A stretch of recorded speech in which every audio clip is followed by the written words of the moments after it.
Vamos a comenzar la plática del día de hoy. Muchísimas gracias por conectarse y estar pues en tiempo y pues agradecemos su puntual asistencia a esta plática, a todas las personas que están en este momento conectadas. A nombre de nuestro director, el director del Instituto de Geofísica de la Universidad Nacional Autónoma de México, el doctor José Luis Macías Vázquez, les doy la más cordial bienvenida. El doctor Macías les manda un afectuoso saludo por su asistencia a esta plática que se llama Neurodiversidad en el aula universitaria, estrategias docentes para una educación inclusiva. Pues estamos muy contentas de contar con su presencia y agradecemos mucho su interés en esta actividad académica que la verdad creo que les va a llamar muchísimo la atención. Es una de de los temas que creo que ahorita se tienen que estar hablando más en la universidad para poder atender pues a una gran población que tenemos dentro de la misma. Y bueno, pues yo soy Mari Carmen Hernández, coordinadora de planeación del Instituto de Geofísica, y también les quiero presentar a nuestro equipo de la Unidad de Educación Continua. Está por aquí la ingeniera Lucila Cortina, que es la responsable de Educación Continua, y la licenciada Alejandra Fernández, quien lleva la gestión de las actividades académicas de la unidad. Pues nada más, a manera de instrucciones, les pido por favor nada más de que estén atentos al final de la sesión. Se va a compartir un enlace donde van a poder poner sus datos y este es un formulario para que con ese formulario, bueno, básicamente será pues su evidencia de asistencia. Vale, Después de terminada la sesión, va a estar abierto todavía como unos 20 minutos y luego se cierra, así que bueno, inmediatamente que lo vean, de todas maneras les daremos el aviso de forma verbal, aparte de que estará en el chat, pero para que se apunten inmediatamente que puedan.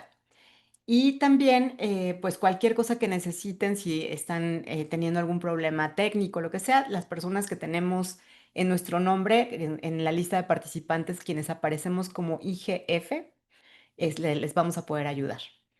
Y bueno, pues le quiero dar a nuestra ponente la más cordial bienvenida también. Les voy a leer la semblanza, que es una semblanza larga, de una vez les digo, pero bueno. La doctora Marerwin Carnevali Alexic es abogada, docente universitaria, conferencista internacional y CEO de Caolia Consultoría Gerencial. Cuenta con una destacada trayectoria en el ámbito educativo y social. Es egresada de la Universidad Santa María, donde obtuvo la maestría en gerencia empresarial y posee una diplomatura en atención y desarrollo integral de personas dentro de la neurodiversidad. Eh, Actualmente está realizando la especialización en derechos humanos, justicia y paz, así como una diplomatura en violencia contra niñas, adolescentes y mujeres en la Escuela Nacional de Derechos Humanos de Venezuela, lo que refuerza su compromiso con la inclusión, la equidad y la transformación organizacional. Como directora y cofundadora de la Fundación Mochila de Sueños del Joven Simón, la doctora lidera programas pioneros para la atención y el desarrollo integral de personas neurodivergentes, impulsando la equidad y la participación activa de poblaciones vulnerables. En su rol como coordinadora docente, ha diseñado y gestionado iniciativas educativas que promueven la integración plena de las personas con discapacidad. Es creadora de los programas educativos ACAR, TEASPIE 4.0 y Neurodivergencia en Femenino, propuestas innovadoras orientadas al fortalecimiento de habilidades para la vida, el liderazgo y la ciudadanía activa de la comunidad neurodivergente. Su producción científica y humanística abarca materiales didácticos, publicaciones y colaboraciones en revistas especializadas, así como la dirección y formación de recursos humanos en el área de la inclusión. Reconocida activista por los derechos humanos y la integración de las personas con discapacidad, la doctora Carnevali Alexic es también investigadora social en el área de la neurodiversidad. Su labor se nutre de una perspectiva personal y profesional única. Es hija y madre de adultos con TEA y una mujer orgullosamente neurodivergente, lo que le permite comprender y defender con pasión las necesidades y derechos de esta comunidad. Su liderazgo visionario, experiencia multidisciplinaria y compromiso con la educación inclusiva la posicionan como referente en la transformación educativa y social en Venezuela y la región, inspirando a nuevas generaciones en la construcción de entornos más justos, solidarios y diversos. Doctora Marerwin, te agradezco muchísimo tu pues primero que nada que aceptaras estar con nosotros en la plática. Y bueno, pues te agradezco muchísimo el tiempo que tú tuviste para prepararnos esta plática, que estoy segura que nos va a gustar muchísimo. Muchas gracias. Te dejo la voz y nada más les comento que las preguntas van a hacerse hasta el final para darle oportunidad de que nos dé toda su exposición y por el chat vamos a poder estar recibiendo sus preguntas. Muchísimas gracias, doctora. Bueno, inmensamente feliz, verdaderamente que sí, complacida además. Les comentaba hace ratito bueno, que guardo para México un cariño muy especial. Tengo gente a la que amo profundamente, que están allá, no solamente venezolanos que han ido para México, sino mexicanos que son como mi familia. Así que me siento inmensamente feliz de poder compartir mi experiencia de vida profesional y personal con ustedes y espero de todo corazón que podamos aportar una visión diferente en la que ustedes puedan seguir avanzando y creciendo y convirtiendo a cada vez más docentes enamorados y apasionados por la diversidad y las diferencias. Voy entonces a proceder a compartir. Me dicen si vamos, estamos viendo. Listo, ya se ve. Muy bien. Bueno, un orgullo verdaderamente compartir con una de las mejores casas de estudio de Latinoamérica y con este departamento maravilloso. Además, liderado por hermosas e inteligentes damas, mujeres cálidas y hermosas. De verdad que qué orgullo. Me siento muy contenta de compartir con ustedes el día de hoy. Bueno, neurodiversidad en el aula universitaria, estrategias docentes para una educación inclusiva.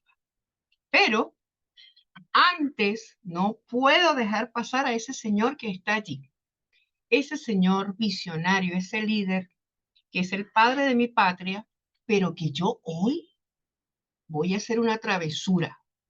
Resulta ser que el Congreso Constituyente de ustedes en 1824 reconoció a este honorable caballero por su labor integrando las naciones de nuestro continente y le concedió la nacionalidad mexicana. Así que yo hoy me siento mexicana y comparto con ustedes desde ese sentir.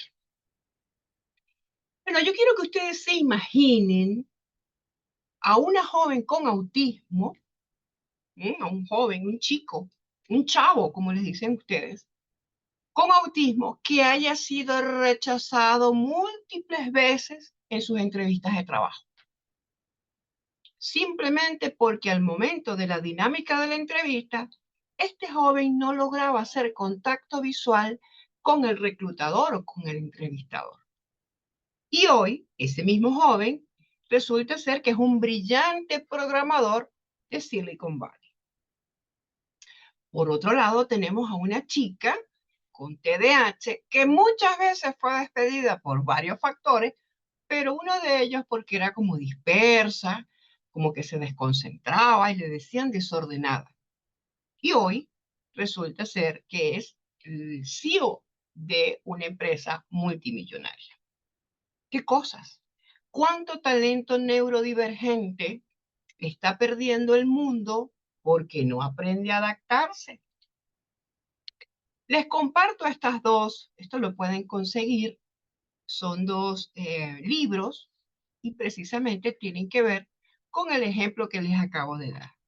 En el caso de Steve Silverman, él tiene una investigación acerca de un fenómeno que llamaron el autismo de Silicon Valley. Buenísimo, búsquenlo y entreténganse sanamente con eso. Y en el caso de Sofía Amoruso, ella con TDAH, pues era el desastre durante su adolescencia y juventud. Y luego se posicionó como una gran empresaria y ahora, pues de alguna manera, es un referente para, digamos, para un grupo, para jóvenes. Me gustaría que compartieran lo pudieran leer, para que pudieran entender un poco de qué van estos temas de la neurodiversidad. Y bueno, aquí somos docentes, investigadores, estamos en una facultad científica. Como docentes estamos llamados a ser investigadores sociales por naturaleza. Esa es la esencia nuestra.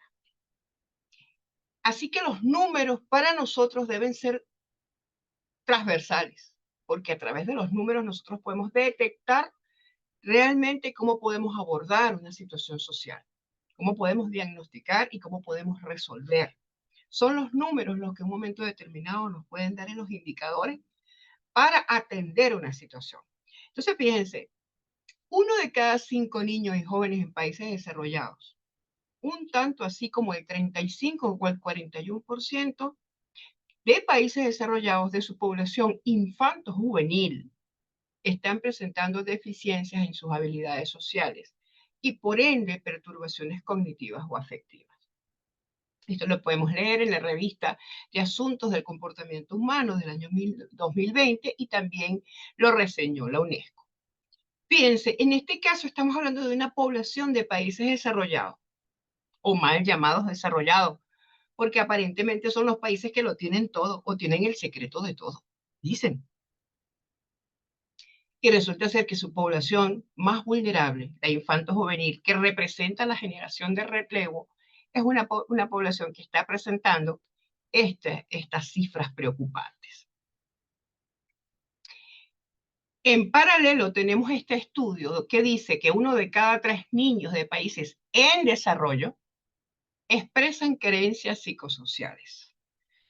Esto se hizo a través de un macroestudio liderado por la Universidad de Harvard y publicado por la revista PLOS Medicine, donde habla de que estos problemas cognitivos y socioemocionales están afectando a más de 100.000 preescolares en 132 países. Algo así como un 80.2 millones de preescolares que no están logrando desarrollar el conjunto de habilidades sociales básicas para su edad. Finalmente, llegamos a Stanford Medicine, que nos dice que las poblaciones neurodivergentes o esta población que se llama neurodivergente está ocupando entre el 15 y el 20% de la población mundial. Esto nos hace pensar, y fíjense, que recientemente en el 2022 se actualiza la cifra que nos dice que actualmente para los Estados Unidos, 1 de cada 31 niños de 8 años ya ha sido diagnosticado con autismo.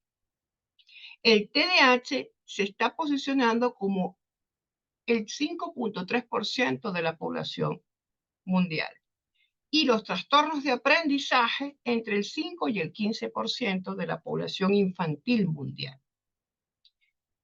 Pero a esto debemos agregarle un problema que pareciera que no nos está preocupando, y es que 8 de 10 adultos con TEA está desempleado. Inclusive la empresa Deloitte nos dice que la tasa de desempleo es 30 y 40 más alta que los neurotípicos. Ya vamos a ver qué es un neurotípico. Y en los Estados Unidos, el 85% de las personas que están dentro de un trastorno del espectro autista están desempleadas. Y todo esto en contraposición y en contraste con otra cifra extraordinaria. Y es que Microsoft, SAP, están apostando como organizaciones, como empresas, están apostando a que con las condiciones adecuadas, sus talentos neurodivergentes son 30% más productivos que los talentos o con los empleados neurotípicos. Así que el 25% de las empresas de la lista de Fortune 500 van a contratar de forma activa para el 2027 personal neurodivergente para aumentar sus procesos de innovación y de rendimiento. Pero bueno, después de todos estos números, tenemos que comenzar por el principio.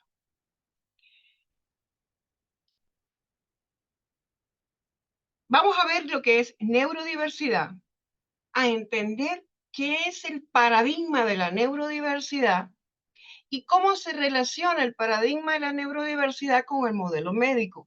Y vamos a ver también qué interesante cómo pareciera que el paradigma de la neurodiversidad y el modelo médico no coinciden. Y van a entender por qué tenemos que primero estudiar la neurodiversidad y su paradigma para poder entender cómo sería el proceso de abordaje a nivel universitario. ¿Qué necesitan las universidades? ¿Qué necesitan los docentes?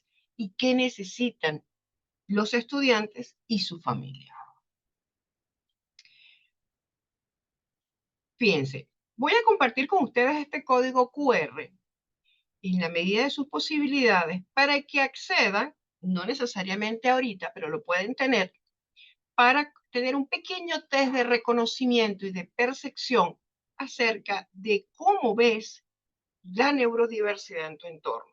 Y este test incluso lo puedes compartir y lo puedes socializar porque las respuestas están automatizadas y te van a llegar a tu correo.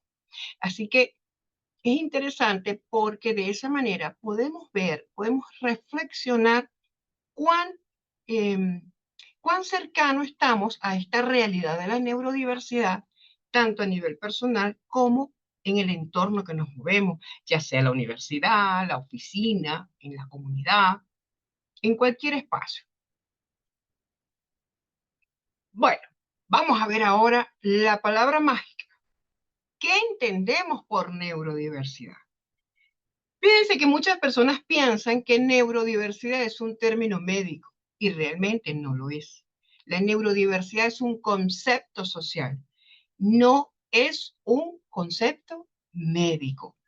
Sí hace referencia a un hecho biológico y es que todos tenemos cerebros diferentes y que estos se agrupan según ciertas similitudes.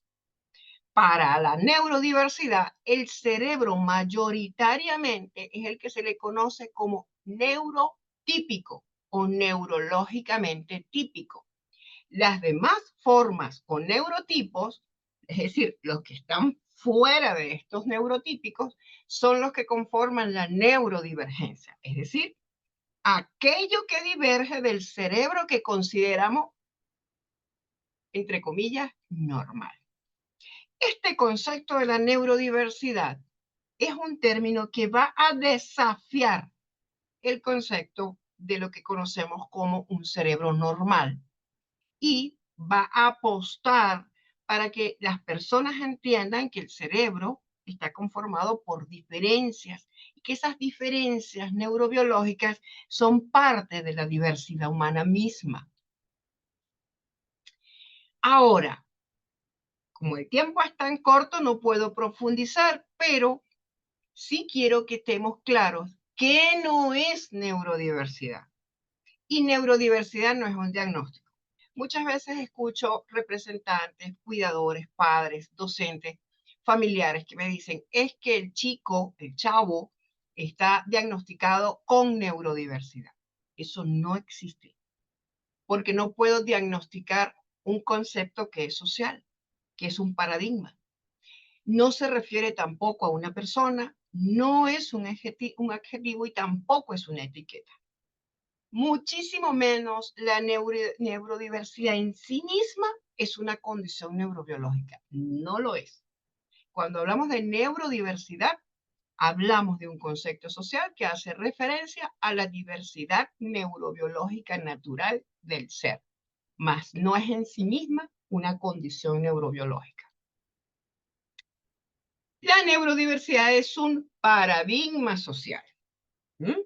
No nace de la ciencia, nace de la lucha social y tiene tres dimensiones. La dimensión como hecho biológico que hace referencia, como les dije, a la variabilidad natural del funcionamiento de los cerebros y que expresa que cada sujeto, cada persona tiene una forma única, diferente de procesar la información y de experimentar el mundo que le rodea. Como paradigma, nos invita a entender estas diferencias neurobiológicas como naturales en lugar de estigmatizar a las personas por la forma en que su cerebro funciona. Y por supuesto, como movimiento social, lo que nos permite es combatirnos, nos invita a combatir la discriminación a través de la aceptación de las diferencias. Hay una persona que es el doctor, el psicólogo Ernesto Reaño, peruano, que a quien respeto muchísimo, guardo ciertas diferencias desde el punto de vista conceptual, pero es una persona que a quien pueden investigar y pueden leer en sus redes sociales, en sus publicaciones y en su canal, y pueden entender a profundidad cómo una persona que em, digamos, es seguidora del paradigma de la neurodiversidad, lo interpreta. Y básicamente estas tres dimensiones, de una manera muy corta, pero estas tres dimensiones explican en qué consiste el paradigma. Entonces, número uno, aceptar la variabilidad natural de los cerebros humanos como diferentes, que esa variabilidad no nos estigmatice y que a través de la lucha social y como movimiento vamos a combatir la discriminación. Ahora, ¿cómo se relaciona el paradigma con, eh, con el modelo médico clínico? Porque ustedes dirán, bueno, pero si no es un término médico y se habla de autismo y se habla de trastorno y se habla de alteración, se habla de sistema nervioso central, entonces, ¿cómo es que el paradigma no está vinculado con el modelo médico clínico? Bien, fíjense, las condiciones neurobiológicas, es decir, médicas, que están bajo el paraguas, porque al paraguas el paradigma de la neurodiversidad se le conoce como paraguas de la neurodiversidad. Todas las neurodivergencias que están, permítame un segundito aquí, todas las neurodivergencias que están dentro del paradigma de la neurodiversidad, desde el punto de vista del modelo médico, son consideradas trastornos o alteraciones del neurodesarrollo. Y aquí comienza, pues, a verse la necesidad de entender cómo pueden coexistir el paradigma y el modelo médico. Entonces, fíjense, dentro de las condiciones neurobiológicas tenemos el trastorno del espectro autista, el trastorno de atención, trastorno de aprendizaje, global de desarrollo, obsesivo compulsivo. Y estos son solo algunas. La discapacidad intelectual, trastornos de ánimo, trastornos del desarrollo de la comunicación, trastornos del espectro de la esquizofrenia y otros trastornos psicóticos. Este paradigma surgió en los años 97 con una socióloga llamada Judy Singler, y ella, para la época, solamente era un movimiento social que surgía en torno a la comunidad autista. Pero con los años, el postulado del movimiento fue acercando a todas estas comunidades que ahora están debajo del paradigma. Ahora bien, entonces, las condiciones neurodivergentes, desde el punto de vista del modelo médico, ¿son neurodivergencias o son trastornos? Pues desde el punto de vista del modelo médico, son trastornos o alteraciones del neurodesarrollo. Son trastornos neurológicos que van a afectar la adquisición, la retención y la aplicación de determinadas habilidades específicas, generalmente ubicadas en todo lo que es el sistema nervioso central. Por supuesto, son alteraciones que van a afectar la atención, la memoria, la conducta, la comunicación, la forma de procesar la información para resolver problemas, la interacción social, entre otros. Pero para el paradigma, eso que nosotros acabamos de definir como trastornos o alteraciones neurobiológicas según el modelo médico científico, para el paradigma de la neurodiversidad no existen, no las valida como trastornos. La neurodiversidad no entiende los trastornos del neurodesarrollo como una realidad biológica enfocada en las bases cerebrales, las estructuras, la biología, la química. No entiende los trastornos del neurodesarrollo como esa realidad biológica, sino que las entiende como neurodivergencias, es decir, que la persona con autismo no tiene un trastorno, una alteración, según el paradigma. Lo que tiene es una neurodivergencia, es decir, una variación natural del cerebro humano, es decir, una forma de pensar o de procesar la información diferente. Es allí, por eso les estoy diciendo, son las visiones.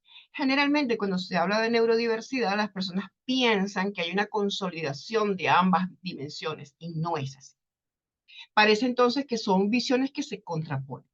¿Dónde está entonces? ¿Dónde se unen? ¿Dónde está el punto de equilibrio para poder entender la neurodiversidad desde el punto de vista de la ciencia?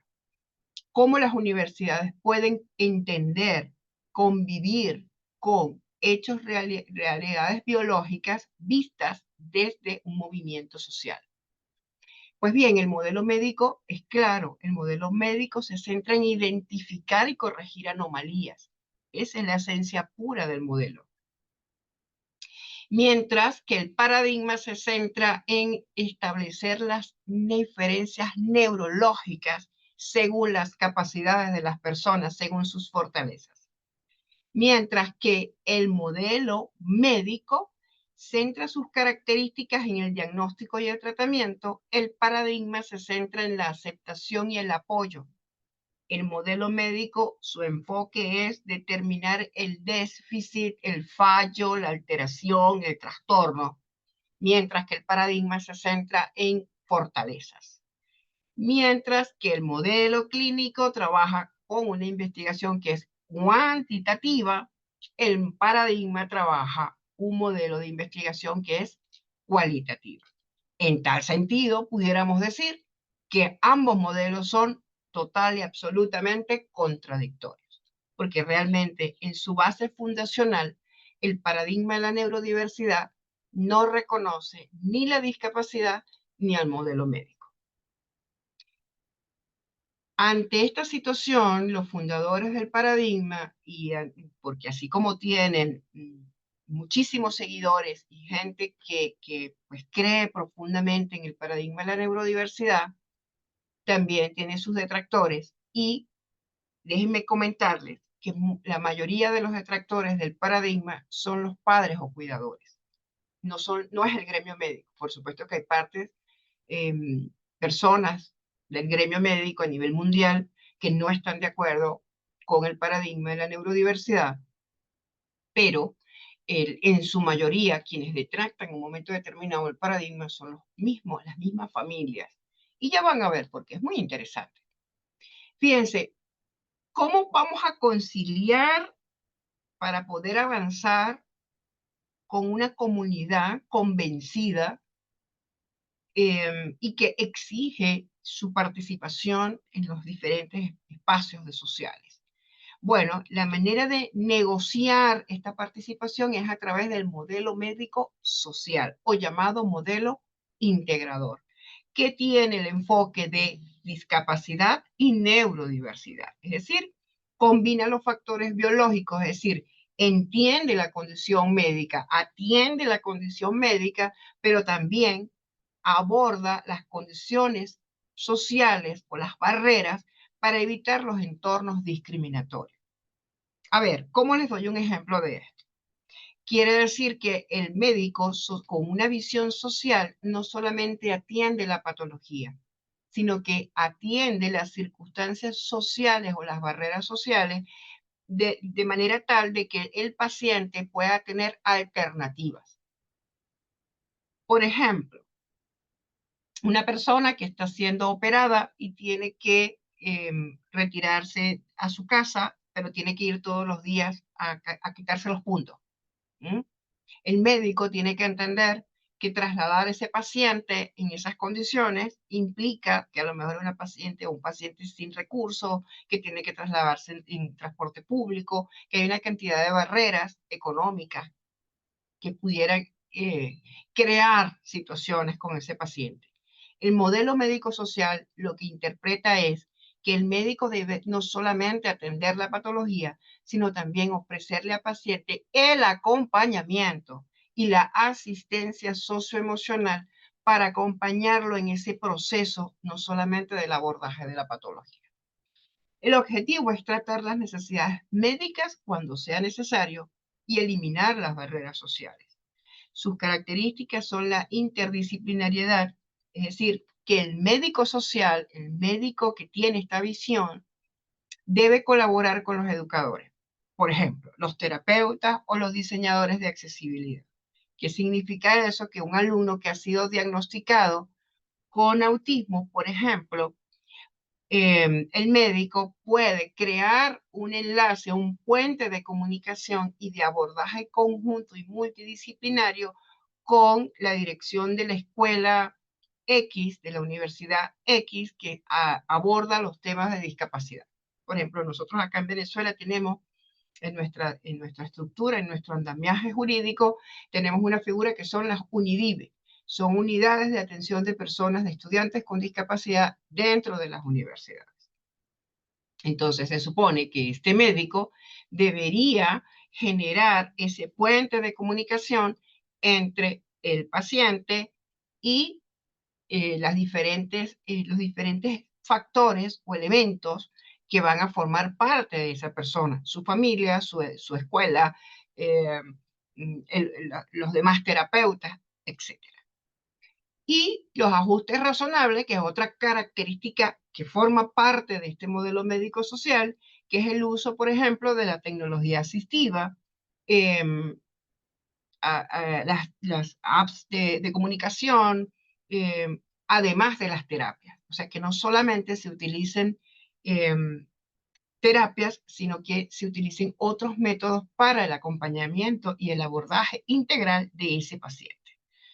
Por ejemplo, un adulto autista que recibe terapia ocupacional, perdón, y su oficina hace los ajustes razonables de luces y ruidos para facilitar el entorno de trabajo.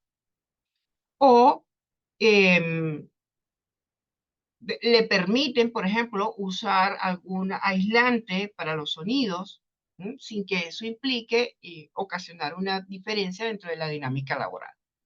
Eso forma parte de las funciones de la medicina social. Y la ventaja es que reconoce que la discapacidad surge de esa interacción, que es el modelo de derechos humanos, surge de la interacción de la persona con el entorno. Así es que se configura desde el punto de vista de los derechos la discapacidad. Y genera menos estigma para el modelo que es puramente médico. Este es el canal en el que es la bisagra, yo la llamo la bisagra, para poder atender las demandas del movimiento social, siempre y cuando también atendamos, porque hay que estar claro que las condiciones neurodivergentes o las neurodivergencias pueden tener grados que requieran de atención médica o pueden tener comorbilidades que requieran la atención médica. Entonces, bueno, son las contradicciones en un momento determinado que tiene el paradigma y por eso surge esta bisagra del modelo médico social. ¿Cuál es la importancia de entender algunas críticas a la controversia de lo que es el movimiento de la neurodiversidad? Y es que hablar de neurodiversidad no solamente implica de hablar de ajustes razonables, diseño universal, inclusión, integración educativa. Es que hablar de neurodiversidad es también conocer el origen y cuáles son también las críticas que se les hace al movimiento de la neurodiversidad. Básicamente, para hacérselos un poco corto, las críticas están fundamentadas en que quienes detractan el paradigma sostienen que el paradigma romantiza las condiciones como autismo severo o discapacidad intelectual. Por ejemplo, en el caso de los no verbales, en el caso de aquellos chicos o aquellas chicas o aquellos pacientes que se autoagreden como parte de su sintomatología, aquellos chicos autistas que sufren, que tienen episodios epilépticos. Entonces, de alguna manera, quienes no están de acuerdo con el paradigma sostienen que este paradigma invisibiliza las verdaderas dificultades que tienen los casos más severos de autismo, de TDAH, y eso genera menor apoyo, menor acceso, pero genera también una mayor carga para la familia. Otro de los ejemplos de críticas al paradigma es que se excluyen los casos más graves, aquellos que requieren de apoyo 24/7, que no se benefician de las consignas de identidad inclusiva y por supuesto que les genera mayor exclusión, reforzamiento de las barreras y un sentimiento de población. Otro, y finalmente, la polarización, porque esta diatriba del movimiento ha creado de alguna manera una división dentro de la comunidad. Quienes apoyan el paradigma y quienes lo detractan. Pero habemos quienes tenemos una posición conciliadora porque vemos la necesidad de ambas posturas para el mejoramiento de la calidad de vida y el bienestar de la población neurodivergente. Fíjense, es importante esto porque recientemente, hace aproximadamente un año, salió esta publicación en donde se define al trastorno del espectro autista no solamente como un trastorno o alteración del neurodesarrollo, sino se define como una entidad clínica neuroinmunogastrometabólica compleja. ¿Esto qué significa? Que ya no solamente es un trastorno del cerebro, sino es una condición con múltiples factores interconectados. Y esto es parte de lo que le critican al paradigma cuando el paradigma no negocia con otro modelo que no sea el paradigma social.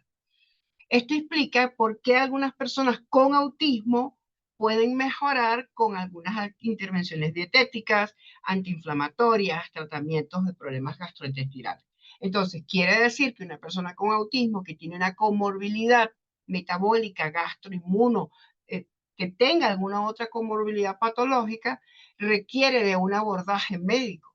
Entonces, ¿cómo en este caso cómo lo definiría el paradigma? Bien, ahora que ya entendimos qué es el paradigma, yo quiero que ahora comencemos a comprender por qué hablamos de neurodiversidad o cómo deberíamos hablar de neurodiversidad en las universidades. Por los tiempos, solamente voy a hacer brevísimas referencias a datos para que podamos detectar o visibilizar la necesidad de atención. Fíjense, esto es solamente cifras de prevalencia creciente de personas neurodivergentes, ya sea porque tengan TEA, TDAH o cualquier otra condición relacionada o cualquier neurodivergencia o cualquier trastorno o alteración del neurodesarrollo. Fíjense, por ejemplo, para la Evaluación Nacional de Salud de los Estados Unidos para el año 2023 se incrementó el porcentaje de estudiantes neurodivergentes en 33.4%. Otra cifra importante es, por ejemplo, el informe de prevalencia para el 2022, que hablaba de un incremento de estudiantes neurodivergentes del 267% desde el 2004. Eso es una cantidad importante. Y por supuesto, otros informes, otros estudios que hablan de un incremento entre el 10 y el 30% de prevalencia de cifras de aumento de estudiantes a nivel universitario. Por supuesto, esto tiene que ver con que hay mayor difusión, mayores investigaciones, se conoce más acerca de las condiciones del neurodesarrollo, la ciencia avanza y hay mayores y también formas de cómo transmitir la información. Entonces, digamos que no es que ahora haya más autistas o menos autistas, es que hay mayor información y mejores formas de intervención. Fíjense cómo acá les desgloso de una manera muy sensible, muy sencilla. Por ejemplo, en el caso del TDA, muchas veces se habla del TDA como que está por debajo del TEA, cuando realmente el TDAH está por encima del TEA en prevalencia, ¿no?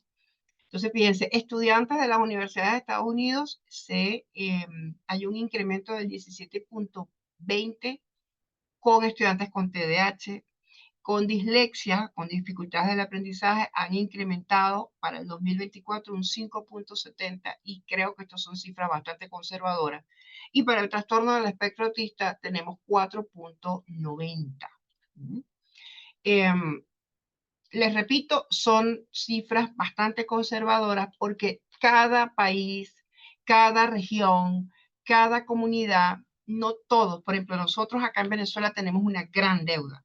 Nosotros no tenemos estadísticas, no hemos logrado, salvo las organizaciones sociales, que tenemos microlaboratorios comunitarios, como el caso de mi organización social, la Fundación Mochila del Señor Joven Simón.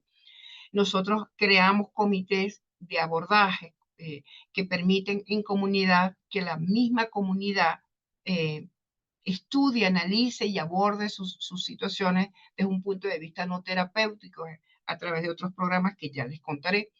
Fíjense este estudio que es precisamente de ustedes, de Guanajuato, de la Universidad Uniceba. Este estudio no fue elaborado con la intención de determinar la prevalencia de los estudiantes neurodivergentes, porque fue un estudio que se hizo en base a estrategias pedagógicas y el apoyo para la inclusión de los estudiantes en la universidad, pero del estudio, que eran 307 estudiantes, hay otras cifras más cerradas que hablan sobre que de estos 307 se habían identificado 25, pero el porcentaje que salió posteriormente fue de 8.1, es decir, que había mayor cantidad de alumnos de lo que estaban identificados. ¿Cuáles son los desafíos comunes y las barreras invisibles que tenemos en el aula de clase universitaria? Bueno, básicamente podemos entender al estudiante neurodivergente. ¿Qué es un aula neurodivergente y qué es un estudiante neurodivergente? Un estudiante neurodivergente para el docente es un sujeto complejo, ¿verdad? Porque son aprendices que piensan, aprenden, se comportan y procesan la información de forma completamente diferente y divergente al estándar esperado. Es decir, al alumno que se ha desarrollado cumpliendo un hito de neurodesarrollo y que, bueno, que aparentemente tiene un potencial dentro de los estándares. Este alumno que procesa la información diferente va a presentar alteraciones significativas en lo que es la flexibilidad del pensamiento. Esta es una característica muy puntual ante la cual los profesores universitarios se sienten muchas veces eh, impotentes, se frustran, se agotan porque no saben manejar, porque no tienen la información, porque no es algo que se maneja en pregrado en la formación de los docentes, ¿no? Entonces, hay flexibilidad, la inflexibilidad del pensamiento y del comportamiento. En muchos casos también hay diversidad sensorial, alteraciones o compromisos que tienen que ver con la forma en que se procesa la atención y la memoria, las funciones ejecutivas. Los temas de comunicación e interacción social son recurrentes. La forma en cómo resuelven situaciones de conflicto, de alguna manera, es una forma muy particular. Digamos, en mi comunidad se le dice la lógica autista en el caso de los estudiantes con autismo. Y los temas de interacción social. Son algunas de las características que el docente, con lo que el docente todos los días cuando va al aula de clase o cuando interactúa. Esto se incrementa cuando la capacitación, la formación es en línea, porque es mucho más difícil poder detectar, poder evaluar estas características del estudiante. ¿Cuáles son los desafíos? Hay 4 grandes desafíos que los docentes universitarios tienen que conocer, grandes, universales, de todos los estudiantes neurodivergentes. Por supuesto, cada condición neurobiológica, cada alteración neurobiológica tiene su sintomatología, tiene sus características nucleares y, por supuesto, su abordaje, su tratamiento diferenciado. Pero en líneas generales, además de lo que les acabo de entregar, les participo. Tienen dificultades con las interacciones sociales. Es decir, ¿qué significa eso? Que se les hace difícil entender y responder adecuadamente. ¿Qué significa la palabra adecuadamente? En base a los estándares del neurotípico, es decir, de las personas que responden socialmente a una serie de sistemas de creencias, de comportamiento humano, de comunicación, que está dentro de los estándares sociales. Entonces, las personas pueden tener dificultades para entender y responder adecuadamente, entre comillas, es decir, conforme a la dinámica neurotípica a las señales sociales. Esto les puede ocasionar problemas para relacionarse con sus pares. O sea que no solamente tienen dificultades para relacionarse con el docente o con el adulto, sino que también tienen dificultades para relacionarse con sus pares, sus compañeros de clase. En cuanto a la comunicación, los retos de expresión de pensamientos, sentimientos y necesidades, la comprensión verbal y no verbal. ¿Mm? Muchas veces, pues, nosotros estamos haciendo en este momento un trabajo bien profundo con algunos estudiantes no verbales o que tienen un mutismo selectivo o electivo, porque bueno, estamos tratando de trabajar con lengua de señas o español señado para poder construir de alguna manera una forma alternativa de comunicación de manera tal de que sea un poco más fácil, ¿no? Pero sí podemos tener alumnos con desafíos de comunicación a nivel universitario, perfectamente posible. Desde el punto de vista de la regulación emocional, bueno, las emociones neurodivergentes son intensas y pueden generar dificultad en el alumno para manejarla. Incluso pueden manifestarse ese déficit en la forma en cómo se manifiesta esta regulación emocional, se puede interpretar como un comportamiento desafiante. Y no siempre es por desafiar, sino por la forma de manejar sus habilidades emocionales o la gestión de sus emociones, interpretar sus propias emociones y las emociones del otro. Y por supuesto la adaptación al entorno, la sensibilidad a los cambios de rutina, a adaptarse a situaciones nuevas. Cuando va el primer día de clase, nosotros acá en Venezuela estamos iniciando actividades académicas y hemos tenido que acompañar a varios alumnos eh, en ese recorrido, darle ese acompañamiento a la familia, que los acompañe, que los lleven a la universidad, les muestren el pasillo, el zona de control de estudio, dónde está el comedor, que se familiarice con el aula de clase, porque es importante la parte sensorial, los cambios de rutina. La universidad es otro mundo, muy diferente al high school, al bachillerato, al colegio, y evidentemente acá hay una mayor autonomía e independencia del estudiante que viene acostumbrado a cumplir con asignaciones, de repente un solo profesor, qué sé yo. Entonces, estos cambios en las rutinas, en las situaciones nuevas, pueden causar episodios de estrés y muchísima ansiedad en los alumnos neurodivergentes. ¿Qué va a pasar con estos desafíos? La calidad de vida del alumno está permanentemente en amenaza.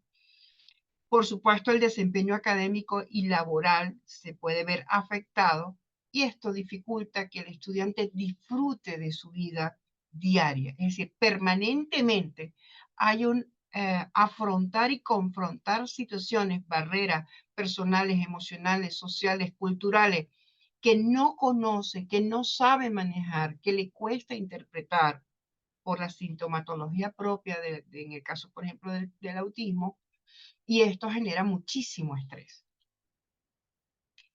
Esto nos lleva a que los estudiantes neurodivergentes requieren de un sistema de apoyo. ¿Eh?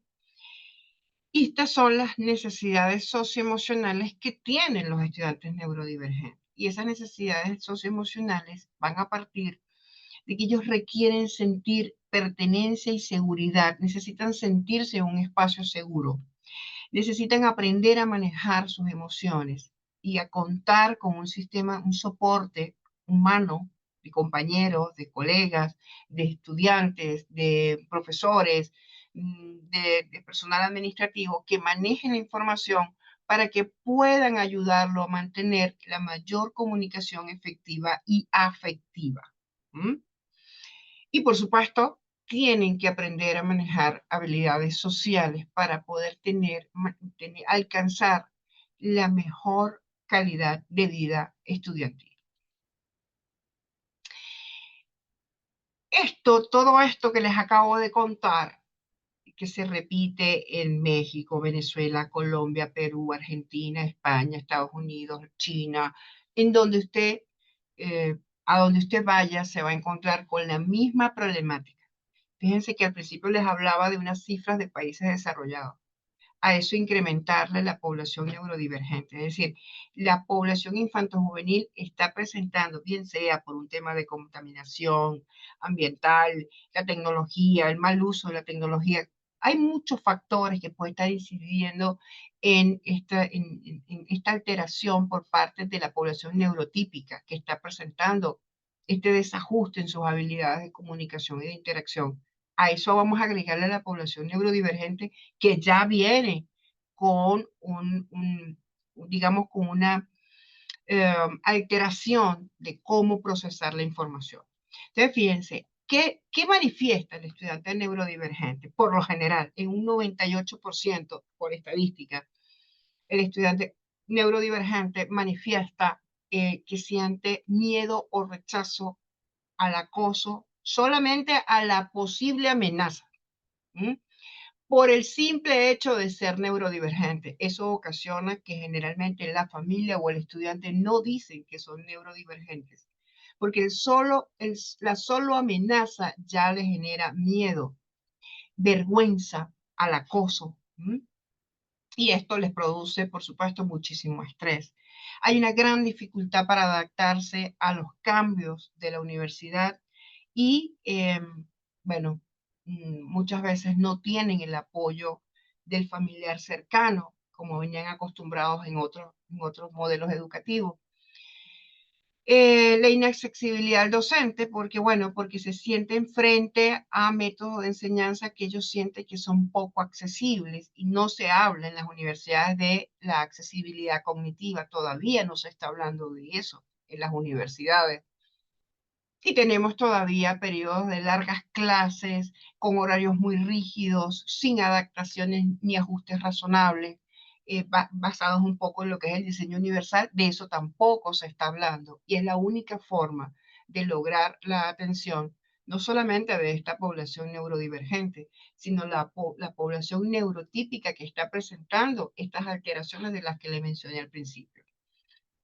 La falta de un apoyo adecuado, es decir, que no hay un equipo académico dedicado, no sé, estas organizaciones, las organizaciones educativas, deben implementar un protocolo que no está operando. Muy pocos países tienen el protocolo para el abordaje no solamente académico, porque es que estas unidades de atención de estudiantes con discapacidad y neurodiversidad se fundamentan mucho en la resolución de problemas académicos, cuando aquí tenemos que hablar de más a fondo, hay que hacerle el acompañamiento a ese alumno desde el día cero. Y bueno, por supuesto, la ansiedad social que genera el tener que socializar. Muchos estudiantes manifestaron que pues, fueron inmensamente felices durante la pandemia porque no se veían obligados a tener que socializar, a tener que enmascararse detrás de una serie de juegos de roles de la dinámica neurotípica que genera tanto estrés en el detectar por qué piensa así, por qué me mira, será que lo estoy haciendo bien, no lo estoy haciendo bien, no logro conectar, no lo entiendo, no entiendo la norma social. Todas estas cosas generan muchísimo estrés en el estudiante. La calidad de las amistades, bueno, son relaciones muy breves, muy poco satisfactorias, porque, bueno, no se conoce, el estudiante par no conoce los desafíos del estudiante neurodivergente, y esto hace que en un momento determinado, pues las relaciones sean muy cortas, ¿no? Si acaso se inician. El parloteo mental negativo es una característica muy común. De hecho, vemos muchos estudiantes universitarios hablando solos, porque, bueno, esto es una suerte de voz interna, autocrítica, que genera la sensación de no encajar, ¿no? Esto es una característica. Entonces, muchas veces vemos al estudiante en pánico porque tiene este parloteo mental negativo. eh, Sin antes de entrar a la relación, sin antes de iniciar un saludo, comienza a sentir esta voz interna crítica que lo sabotea. El enmascaramiento, que es la obligación de ocultar los comportamientos, ¿no? Por ejemplo, el aleteo o el balanceo, que son formas de autorregulación, muchas veces se enmascaran y no manifiestan, no se regulan, pues para ocultar ese comportamiento, ¿no? Entonces, de alguna manera están dejando de un lado su identidad. Y bueno, un menor bienestar, porque bueno, hay un riesgo de que ese alumno no permanezca. O sea, su insatisfacción, su depresión, su soledad hace que no permanezca o se ausente permanentemente de las clases, se aísle o se separe de la actividad académica de forma definitiva. Entonces, ante esta realidad, como yo la estoy pintando, terrible, Dios, ¿qué puedo hacer yo para mejorar el rendimiento y la calidad de vida de mis estudiantes neurodivergentes? Porque ante esta realidad, un docente que no está formado, un docente que no está entrenado, un docente que muchas veces puede ser neurodivergente, porque aquí estamos hablando del alumno neurodivergente. ¿Mm?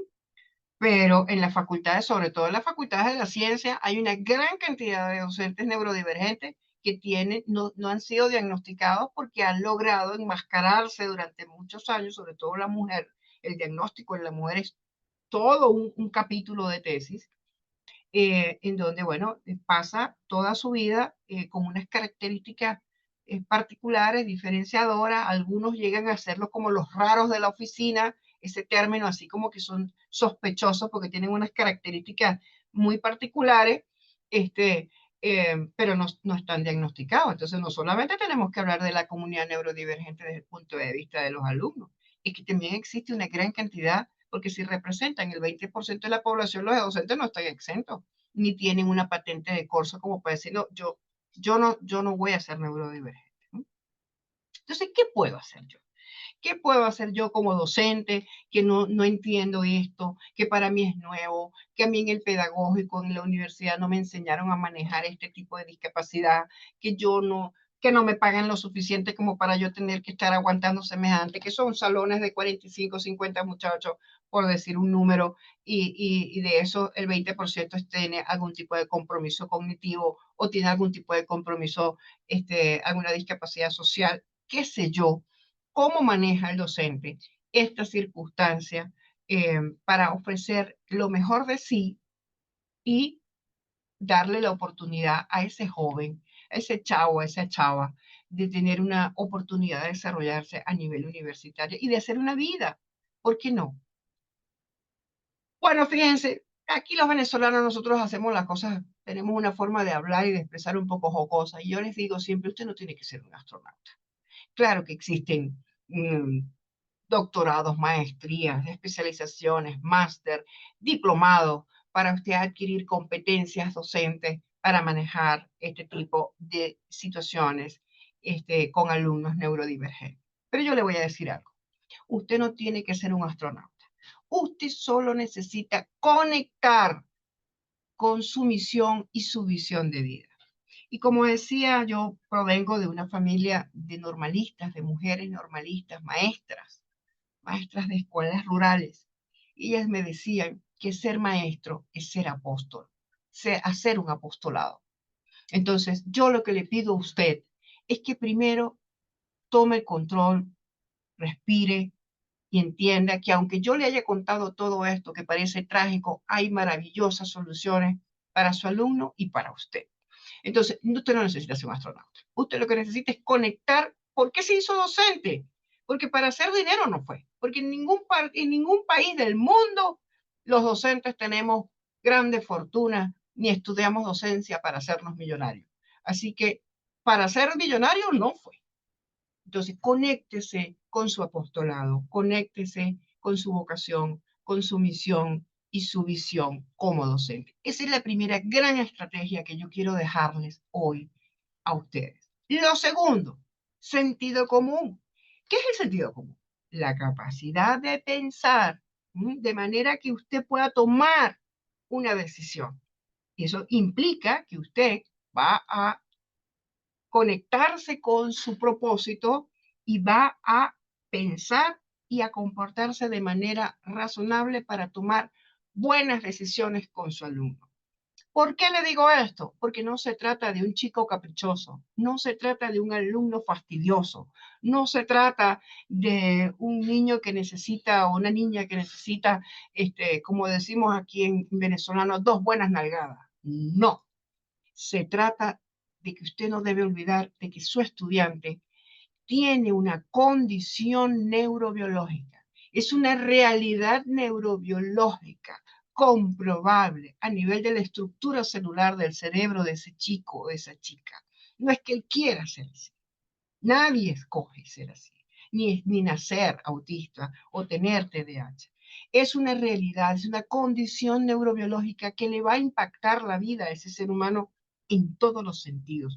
Entonces, póngase la manito en su corazón y sí, pueden ser un momento determinado intenso en sus emociones, o quizás muy apasionado, muy efusivo, muy, digamos, tosudos, decimos aquí, muy tercos con sus decisiones, pero póngase la manito en el corazón y recuerde que es una condición, es una realidad biológica, y es una realidad biológica que requiere ser atendida. ¿Cómo la vamos a atender? Con neuroeducación y cultura de aprendizaje inclusivo. Y usted dice, ah, pero a mí eso no me lo enseñaron. No se preocupe, que aquí estamos para hablar de eso. La neuroeducación, ¿qué nos permite? Nos permite prácticas innovadoras para que el estudiante se sienta valorado, porque les voy a contar algo. El éxito para con los estudiantes neurodivergentes es socioemocional. Usted conquista ese territorio con cariño, con respeto, con educación y mucha paciencia. Cuando el estudiante se siente valorado, es un estudiante al que se le da la oportunidad de desarrollarse. Y eso es la primera práctica innovadora. Montessori no es una metodología nueva, pero es una metodología innovadora. ¿Y en qué está basado Montessori?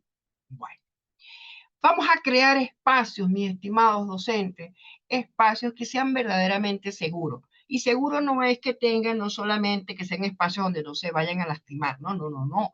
La seguridad de ese espacio es que tenga educación de calidad. Y puede ser que usted esté dando la clase debajo de una mata, pero que ese alumno se sienta acogido, que ese alumno se sienta atendido, que ese alumno sienta que puede tener confianza en el proceso de formación, que se van a implementar estrategias que se adapten a las potencialidades de ese alumno. No pensar en el déficit, en lo que le falta, en lo que no ha desarrollado, sino pensar en las potencialidades, y hay muchas, y ya van a ver por qué. Que hay que acompañarlos con el desarrollo de habilidades para la vida. También vamos a ver cómo se hace eso, con mucho respeto, inclusión. Y miren, hay una técnica que no falla y que en la universidad se nos olvida porque pensamos que el muchacho ya está muy grande y que no necesita de su papá y su mamá. Yo tengo un amigo muy amado, muy querido, mexicano, hermano de ustedes, que es mi ejemplo,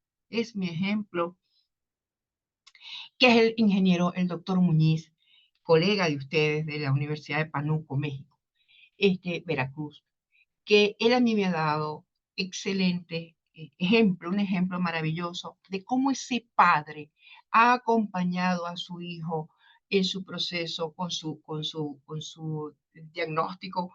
eh, Progresivamente lo ha ido introduciendo en el ámbito universitario hasta tal punto de que ya ha alcanzado suficientes hitos de autonomía y poco a poco más bien colabora con su hermano que todavía ya está por entrar también a la universidad. Es decir, piso emocional, estimados colegas, piso emocional. Por eso es que les dije, usted no necesita un doctorado, usted ni necesita ser astronauta, usted necesita ponerse la mano en el corazón y reconectar con su apostolado, porque esto tiene que ver mucho con el trabajo emocional, tiene que ver mucho con el piso emocional.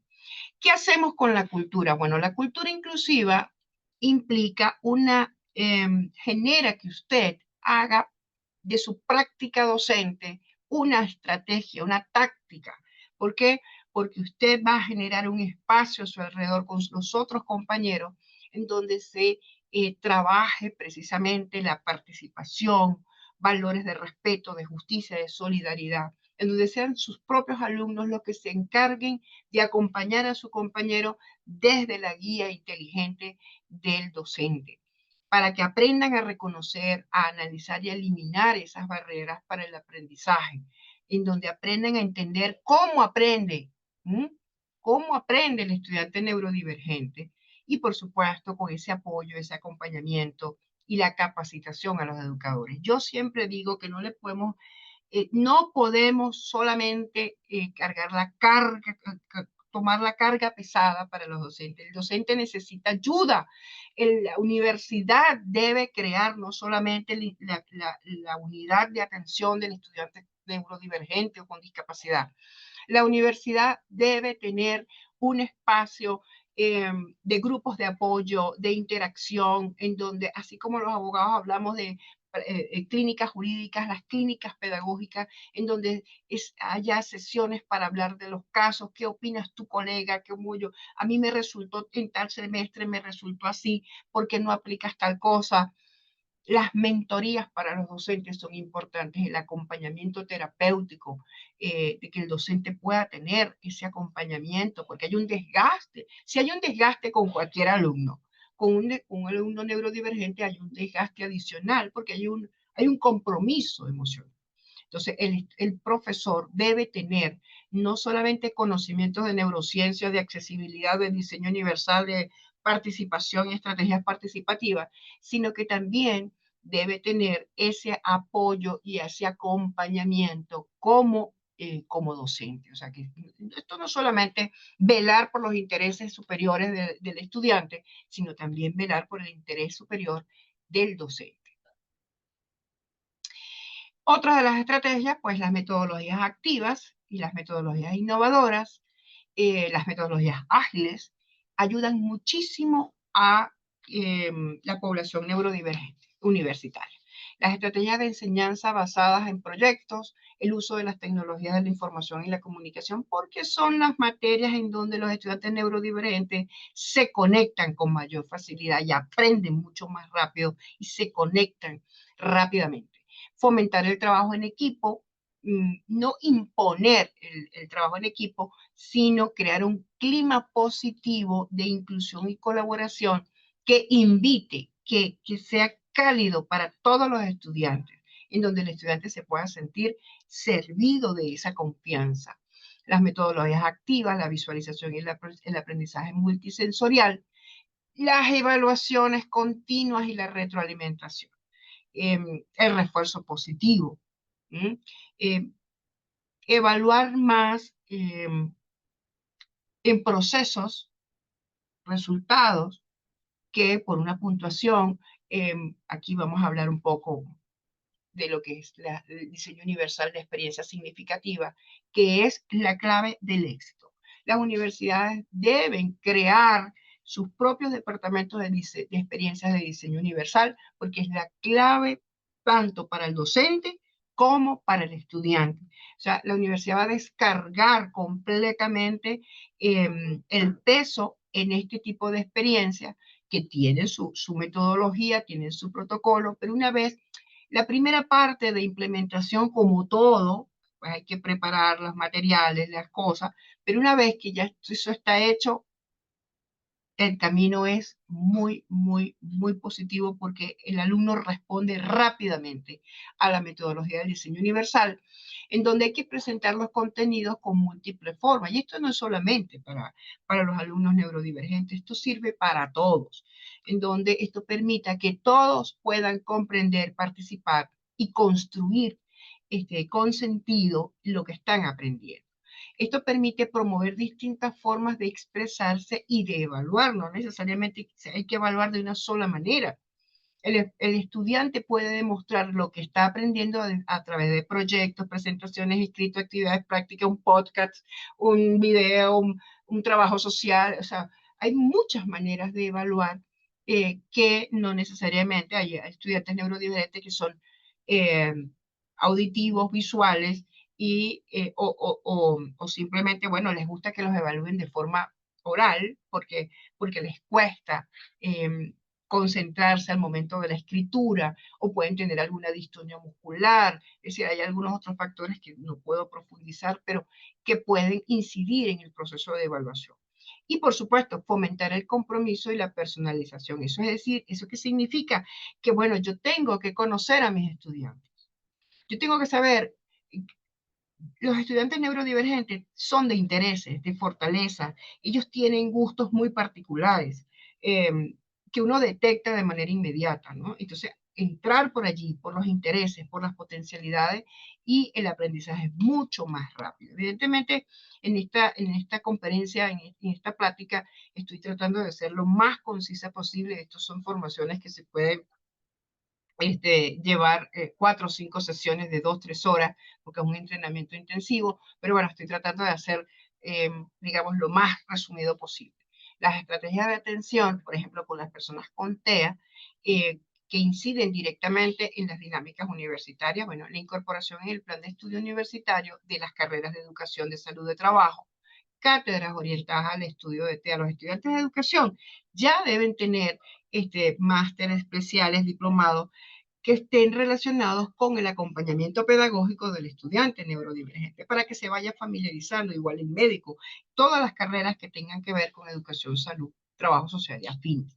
La presencia de personal capacitado en trastornos del espectro autista, en trastornos de déficit de atención, es decir, las universidades públicas como privadas deben garantizar la presencia de personal que tenga el conocimiento para el uso de las estrategias pedagógicas, sean psicólogos, neuropsicólogos, sean psicopedagogos, los tutores pedagógicos, que tengan el conocimiento de las estrategias para generar esa formación, esa capacitación permanente, para que el personal en un determinado tiempo adquiere esas competencias. Los ajustes razonables y las medidas inclusivas, porque no es solamente ajustar curricularmente, es la metodología de trabajo, los ambientes, ¿no? Cómo yo voy a incluir efectivamente ese alumno, a integrarlo, porque incluido está, ya le permitieron que se inscribiera. Ahora la cosa es que esté integrado. Y bueno, por supuesto, el derecho a que tenga tutores especializados, el acompañamiento del tutor que le permita pues ir adquiriendo competencias de autonomía, de productividad, de planificación, que son las áreas de la función ejecutiva que pueden estar allí digamos que con alguna alteración. Entonces, bueno, este tutor escolar puede acompañarlo durante una parte del proceso y luego ir permitiendo lo que yo llamo de manera jocosa el destete, es decir, que lo acompañe en una primera parte y luego va poco a poco separando hasta que él adquiera autonomía conjuntamente con el docente. Se parece un poco a lo que era la figura del tutor escolar en primaria, pero en este caso estoy hablando del acompañamiento especializado de ese estudiante dentro del aula de clase, la eliminación de barreras para la matrícula y la permanencia. En el caso de nosotros, por ejemplo, nuestra ley de autismo prohíbe exigir pruebas de coeficiencia intelectual como requisito para la asignación de cupos, o la sensibilización y formación continua que promueve la capacitación constante, no solamente del personal docente, sino también administrativo. Desde el vigilante, la señora que limpia, es decir, es dar a conocer de manera masiva, difundir de qué trata esto para que cada vez sea menos considerado como un misterio, como algo raro, porque a lo raro se le teme. Y por supuesto, eso genera de alguna forma acoso, violencia psicológica de parte de otros compañeros. Entonces, hay que trabajar muy en simultáneo todo este tipo de actividades, ¿no? La asignación de recursos suficientes, en el caso, por ejemplo, en el financiamiento para adaptar los espacios, em, tecnologías de apoyo, la capacitación continua de los docentes, que son necesarias, la sensibilización institucional y cultural, es decir, la inclusión no depende solo de las normas, sino también depende de ese cambio cultural por parte de las universidades. Es necesario sensibilizar a toda la comunidad, reconocer la diversidad y los ambientes respetuosos. La definición clara y práctica de los ajustes razonables. Entender que los ajustes razonables no son solamente los espacios, sino que hay que adaptar metodologías, que hay que adaptar el currículo. ¿Cuáles son las oportunidades y beneficios que se desprenden de una ley de autismo? Por ejemplo, la innovación pedagógica y la tecnología, la formación de profesionales inclusivos, la participación activa de los estudiantes con TEA en este caso, y el enriquecimiento de la comunidad. Y esta es la parte en donde yo mm, apelo al sentido, al propósito, la misión del docente. Y es que está comprobado, es una iniciativa que sale más o menos en el año 97-98 a través de la Organización Mundial de la Salud, y es el desarrollo de las habilidades para la vida en los entornos de estudio, ¿no? Y es un cambio de paradigma, ¿no? Porque es implementar desde un punto de vista pedagógico en los chicos algunas herramientas que les permita manejar mejor los desafíos de este mundo constante, ¿no? Entonces, de alguna manera, estas habilidades para la vida son capacidades para adoptar un comportamiento adaptativo y positivo. Las habilidades para la vida son 10 y están clasificadas en cognitivas, emocionales y sociales. ¿Qué proponemos nosotros? ¿Qué ejemplo hemos llevado nosotros a organizaciones sociales y qué se está haciendo en muchas universidades del mundo? La implementación no solamente del diseño universal y la accesibilidad, sino que se estén implementando programas educativos, pedagógicos, con estudiantes, no solamente neurodivergentes, sino que puedan practicar estas 10 grandes habilidades a través de dinámicas educativas sencillas que formen parte también de la dinámica académica y que permita a los estudiantes manejar toma de decisiones, pensamiento crítico, solución de problemas, empatía, comunicación, autoconocimiento, manejo de las emociones, del estrés, etcétera, etcétera. Esto que permite mayor autonomía y autodeterminación, inclusión social, permite potenciar las fortalezas individuales del alumno, mayor bienestar emocional, y no solamente estoy hablando de los neurodivergentes, todo lo que es disculpen acá que tengo una lámina repetida, y la adaptación y transformación de los entornos, ¿no? O sea, algunas experiencias prácticas, bueno, fíjense, estos son casos tomados reales. Un joven con TEA que ha trabajado en clase con el docente, eh, en este caso es de derecho, ha manejado el manejo de emociones y rutinas estructuradas, es un estudiante que va a poder manejar los cambios inesperados, por ejemplo, los exámenes. Entonces va a poder aprender a manejar herramientas visuales, recordatorios digitales, y esto nos permite que reduzca su ansiedad y aumente su productividad. Otro caso, por ejemplo, el de comunicación y relaciones humanas, un estudiante con TDAH que ha practicado escucha activa a través de las dinámicas que ha establecido el docente de aula, el docente de la carrera, y entonces, bueno, aprende, por ejemplo, a comunicarse, a escuchar mejor, de una manera más asertiva, y puede aprender a aclarar sin frustrarse. ¿Podrías, por favor, repetirme el último punto, profesor? No entendí. ¿Pudiera explicarme nuevamente el punto? Y en vez de interrumpir la clase, interrumpir la conversación, y todo esto para mejorar la comunicación con colegas, con compañeros de clase. Habilidades para mejorar la adaptación al entorno. Bueno, en este caso, un joven con TEA que ha trabajado el manejo de emociones y rutinas estructuradas. Perdón, esto ya se las había mostrado. La autonomía y la autogestión podrá manejar, por ejemplo, un estudiante con dislexia que domine herramientas de organización, listas de verificación, apps de voz o de texto, para poder manejar mejor documentos largos sin bloquearse, ¿no? A ver, la resiliencia ante los desafíos. Un estudiante con ansiedad social que ha entrenado el manejo del estrés usará técnicas de grounding, contar objetos en la sala antes de una presentación. Por ejemplo, en vez de esperar exponer con el resto de sus compañeros, puede esperar en otro salón eh, bajo una metodología de autorregulación, y esto le va a permitir tomar pausas para el momento en que vaya a hacer la exposición. Entonces, son técnicas que permiten que cuando los chicos dominan estas competencias, su rendimiento académico mejora, su empleabilidad, aprenden a manejar sus roles, romper con estereotipos. Bueno, en este caso, por ejemplo, práctico de cómo se entrenan habilidades cognitivas en jóvenes neurodivergentes, toma de decisiones, ¿no? Entonces, si tuviéramos un poquito más de tiempo, esto permite que a través de este modelo pueda evitar que se paralice o que genere actos de impulsividad y pueda ser más manejable, ¿no? La tabla de decisiones son estrategias técnicas muy puntuales que se pueden hacer dentro del aula de clase como una manera complementaria al contenido académico. ¿Cuáles son las barreras que las habilidades para la vida ayudan a superar? Bueno, ante la dificultad para organizar las tareas, gestión del tiempo, sensibilidad sensorial, autorregulación, malinterpretación de normas sociales, la empatía y la comunicación, la frustración ante los errores, el manejo de las emociones. Voy a, dentro de lo que es el modelo que se establece para las universidades, son adecuaciones curriculares y metodológicas, la metodología activa, los programas de habilidades sociolaborales, pasantías inclusivas, ferias laborales, tecnologías de apoyo y el fomento del emprendimiento.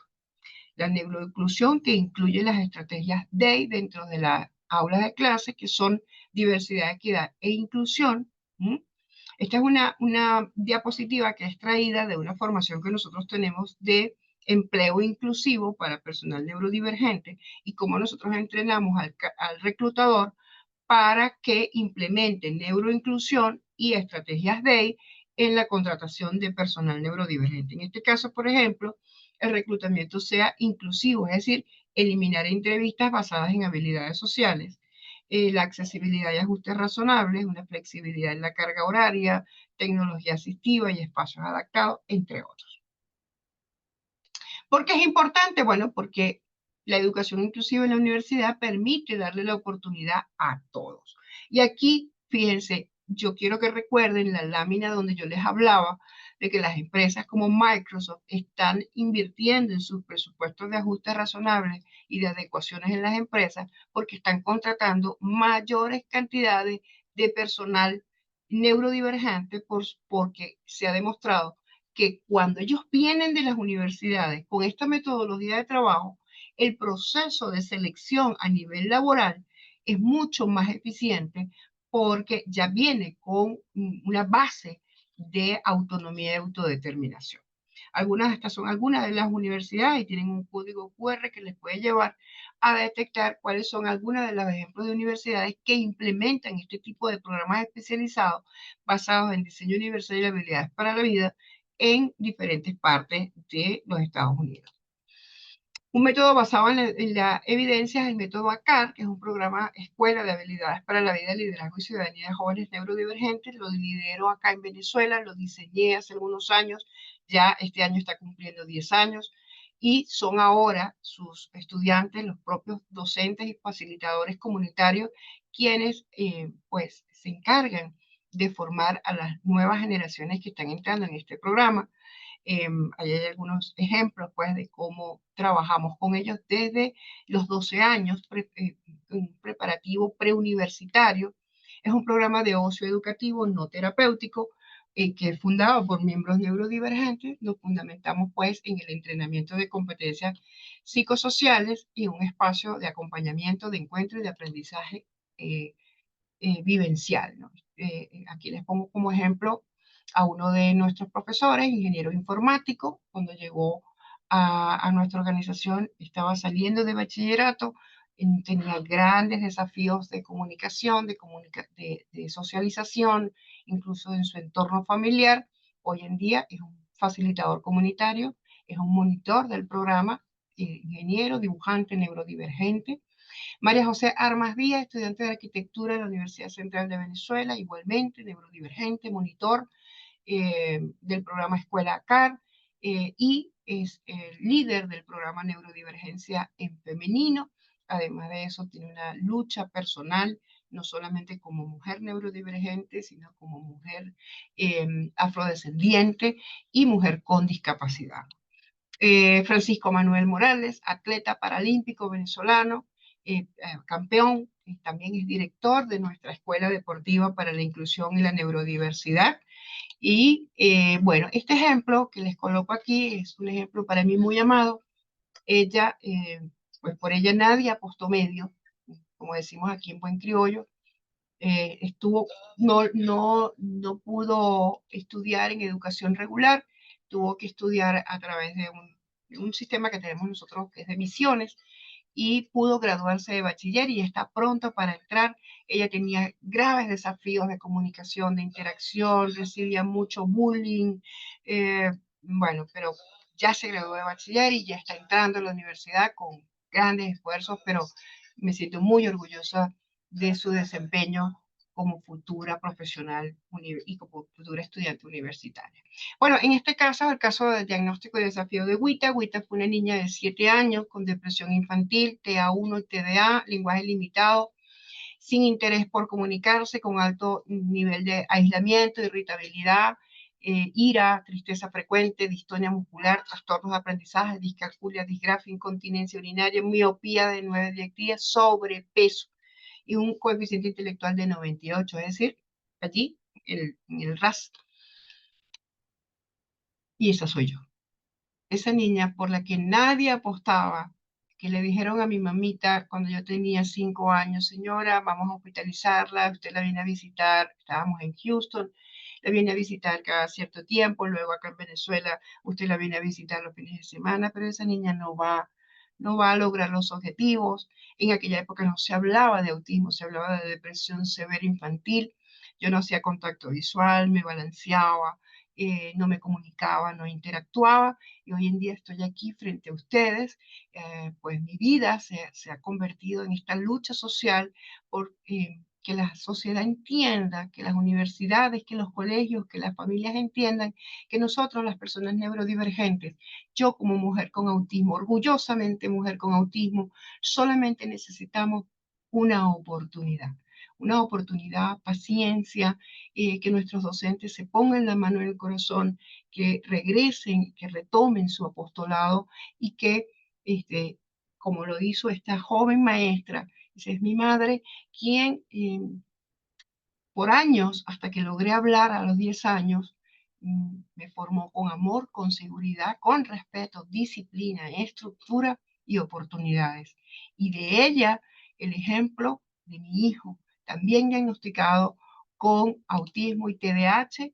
Y bueno, desde mis desafíos personales, humanos, como mujer neurodivergente, recorro cada día profesional, un gerente en crecimiento con varios idiomas, un hombre maravilloso, bueno y noble, que, bueno, la vida, el universo le dotó de un coeficiente intelectual superior, de altas capacidades, pero que ha, digamos, ofrecido su vida para enseñar a otros jóvenes con menos posibilidades a que de la neurodiversidad podemos esperar cosas maravillosas. Yo he tenido grandes regalos, me siento afortunada, bendecida de pertenecer a una familia neurodivergente. En nuestro caso es genético, pues es padre, madre, hijos, pues todos tenemos esa condición de ser autistas.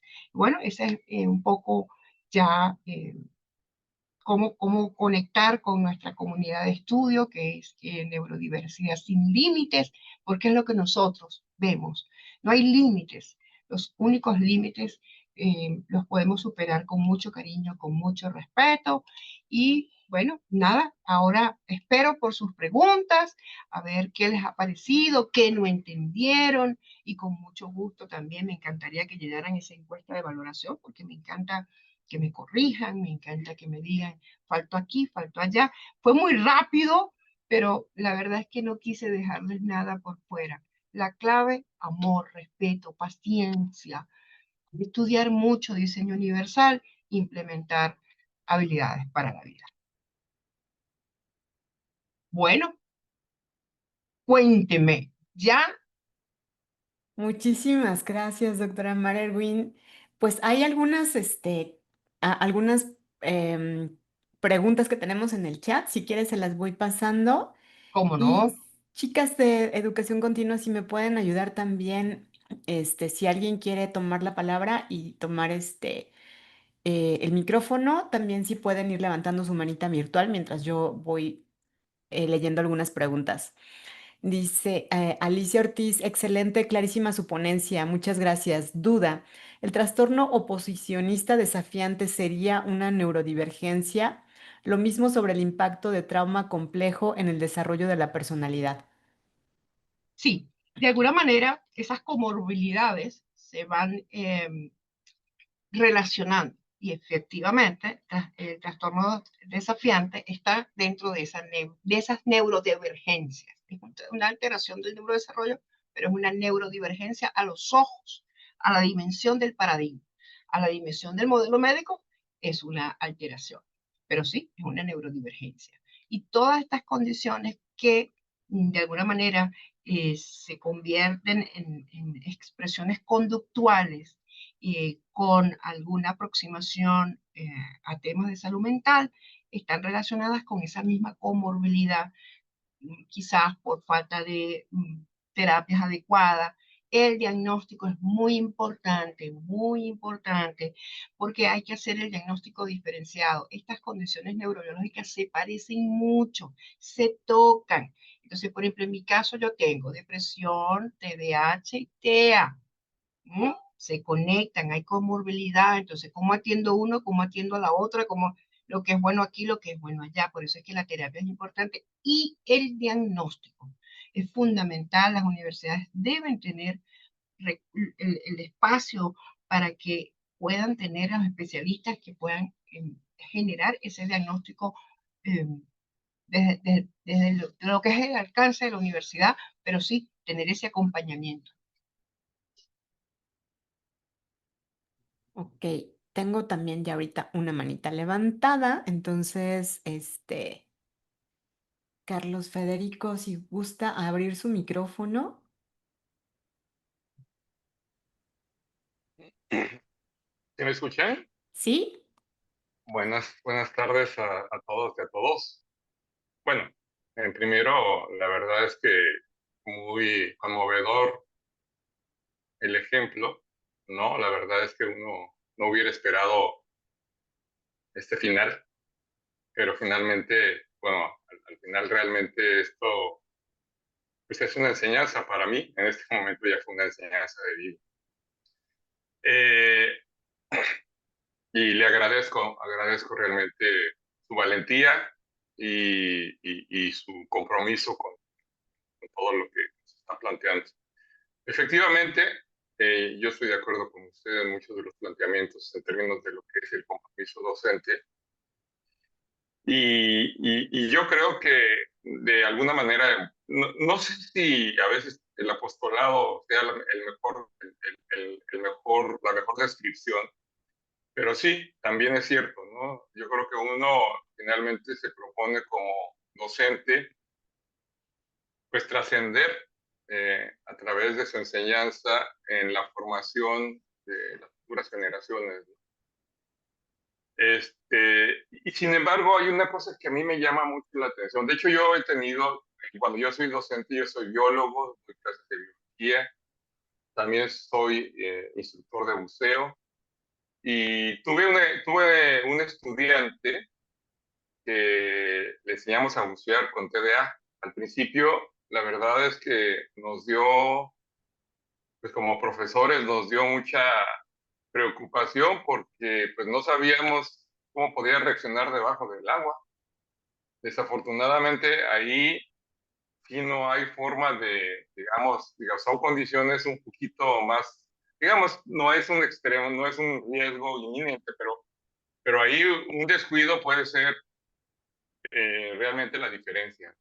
Sin embargo, la verdad es que en el cuerpo de instructores estuvimos platicando acerca de la pertinencia de aceptarlo o no aceptarlo. Al final decidimos aceptarlo, pero o sea, nos dimos cuenta que había una cosa muy importante que establecer y siempre era dar órdenes muy claras. O sea, no darle oportunidad o no dar oportunidad a una situación, digamos, de toma de decisiones muy amplia, sino, a ver, tú vas a hacer esto, Sergio, tú vas a hacer esto y esto y esto. Y lo hacía perfectamente. Ahora el muchacho, la última vez que lo dejé de ver, ya estaba terminando la maestría Y eso también pues, a mí me dio muchísimo gusto, ¿no? Porque realmente era una persona muy comprometida con su trabajo. Y bueno, finalmente nada más ya para no ocupar demasiado tiempo. Digamos un poco basado en la experiencia que yo he tenido. Yo he tratado siempre de, desde un principio, cuando llego a un nuevo grupo, ¿no? De entender la diversidad de los alumnos. Ningún alumno es igual. Entonces, yo ahora que me han hablado de todos estos aspectos de neurodivergencias, de aspectos particulares psicológicos, pues lo asumo, pero de alguna forma entiendo que todos los otros alumnos también tienen situaciones psicológicas personales y que si bien es cierto que no los podemos catalogar como neurodivergentes, sí es importante estar pues perceptivo y atento a todas las manifestaciones que tengan los estudiantes. Y por eso a veces no entiendo, o sea, entiendo perfectamente que sí, ahora hay que darnos cuenta de toda esta diversidad, pero también al mismo tiempo no enfocarnos en algo particular, sino tener siempre este pensamiento abierto y entender que el grupo somos entes individuales y diversos. Y yo creo que partiendo de ese principio, uno puede tener más elementos como para estar al pendiente de todos el comportamiento de los alumnos, y los principios que usted manejó son fundamentales. O sea, es realmente los principios éticos, me parece, de la práctica docente. O sea, uno tiene que estar, digamos, con un pensamiento crítico, con, digamos, una actitud siempre proactiva desarrollando alternativas educativas, por ejemplo, docencia basada en proyectos, cosas por el estilo, ¿no? Entonces, ¿cómo? No solamente, el reto para mí no solamente es enfocarme a las neurodivergencias, sino entender que, y la otra vez estaba hablando con un colega que decía, y no somos todos neurodivergentes. O sea, no todos tenemos una cualidad neurológica particular. O sea, no somos, no, o sea, el hecho de pensar que podríamos tener una cierta normalidad, y ahí empezamos con el problema de la normalidad. ¿Quién puede decir que alguien es normal? O sea, yo no me considero normal, o sea, me considero, digamos, particular, individual, ¿no? Pero yo no puedo suponer que yo me comporto de manera normal porque, pues, no, o sea, yo me estoy cuestionando qué es la normalidad. Entonces, tener este planteamiento más general, no solamente centrarnos en las neurodivergencias, sino también tratar de detectar otras manifestaciones neurológicas, neurodivergentes, o no sé cómo llamarlo, ¿no? Y quisiera eh, ligarlo a lo que está sucediendo ahorita en la universidad, con el último, bueno, uno de los últimos eventos que hubo, de los famosos incels, ¿no? Que ahora que está manifestándose, yo no sabía que era un incel, ni entendía nada de esto, pero pues es un joven que tuvo, que requería un apoyo desde el principio, ¿sí? Y desafortunadamente no hubo forma de apoyarlo, y entonces se dejó, o sea, ahora sí que lo desbordaron sus emociones y sus problemáticas. Eso pues, nos plantea como universidad cómo hacerlo, ¿no? Cómo desarrollar estrategias, como usted decía, precisamente, para apoyarnos. Afortunadamente ya parece ser que la mayoría de las facultades y entidades de la UNAM ya hay un grupo de psicólogos que están al tanto. Entonces sí, nosotros como profesores debemos de desarrollar esta forma de colaboración con los profesionistas, porque nosotros no somos, ¿no? Entonces, bueno, en ese sentido, ¿cómo vería este planteamiento más bien de tener una visión como mucho más amplia cuando en el ejercicio docente, y no solamente casarnos con una clasificación o tipología de la diversidad neurológica? Gracias. Bueno, excelente. Fíjese, es importante que, evidentemente, aquí estamos hablando de neurodiversidad. Yo por lo general hablo de discapacidad y neurodiversidad o neurodiversidad y discapacidad, pero cuando nosotros tomamos como referencia el diseño universal y las habilidades para la vida, las metodologías activas, eso al final redunda en el beneficio de todos, porque toda la población, y es que no solamente son los chicos neurodivergentes los que se van a servir maravillosamente de esas metodologías, es que para el docente mismo, el proceso de crecimiento humano, el proceso, yo creo mucho en las tres inteligencias, ¿no?